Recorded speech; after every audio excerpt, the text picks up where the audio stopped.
আসসালামু আলাইকুম বন্ধুরা, সোফিয়া ব্লগে আপনাদেরকে স্বাগত জানিয়ে আজকের মতো ভিডিওটা আরম্ভ করলাম। আজকে আমি আমের খাটা বানাবো। কিভাবে বানাই আপনারা দেখে নেন। প্রথমে আমি কড়াইতে পানি দিয়ে দিলাম, দিয়ে এবার আমি আমগুলো দিয়ে দিব।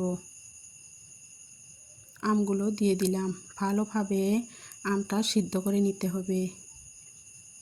আম আর গুড় দিয়ে আমি আমের খাটা বানাবো। এবার আমি গুড় দিয়ে দিলাম।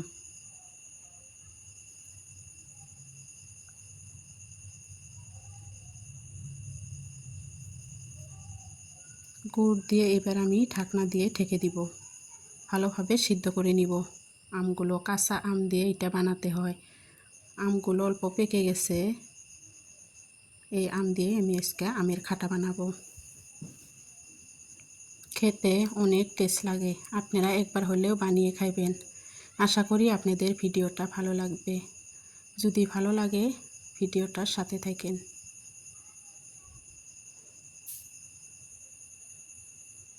মরিচের গুঁড়া দিয়ে দিলাম, হলুদের গুঁড়া দিয়ে দিলাম, স্বাদ মতো লবণ দিয়ে দিলাম,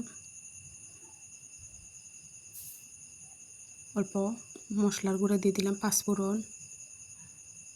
এগুলা দিয়ে ভালোভাবে এবার আমটা গলিয়ে নিব।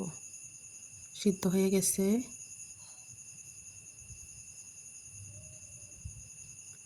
যেহেতু আমি আমের খাটা বানাবো, সেই জন্য আমগুলা এইভাবে গলিয়ে নিতে হবে। ডাইল ঘুটুনি দিয়ে আমি ঘুটে নিচ্ছি, দেখেন। এইবার আমি সোমবার দিয়ে দিব। আমগুলো ঢেলে নিয়ে দেখেন সরষের তেল দিয়ে দিলাম। কড়াইটা গরম হওয়ার পরে 2টা শুকনা লঙ্কা দিয়ে দিলাম, কালো জিরা দিয়ে দিলাম, গোটা জিরা দিয়ে দিলাম। দিয়ে এগুলা ভেজে এবার রসুন থেতো করে রসুন দিয়ে দিলাম। রসুনটা অনেক রসুনই দিতে হবে, অল্প দিলে হবে না, অল্প বেশি করে রসুনটা দিতে হবে। দিয়ে ভালোভাবে ভেজে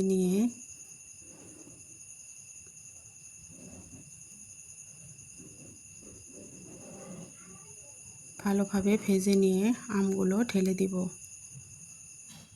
দেখেন রসুনটা আমার ভাজা হয়ে গেছে। এবার আমি আমটা ঢেলে দিব। একবার হলেও বানিয়ে খাইবেন, আমের খাটাটা অনেক টেস্ট লাগে। দেখেন কি সুন্দর হয়েছে, লোভনীয়।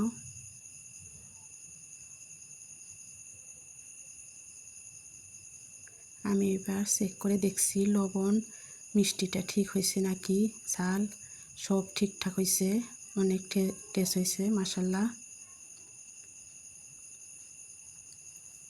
হয়ে গেছে, এবার আমি নামিয়ে নিব। অতি সহজে আমি আমের খাটা বানাইলাম।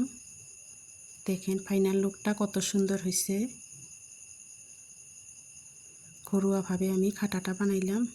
ভালো থাকবেন, সুস্থ থাকবেন। আল্লাহ হাফেজ।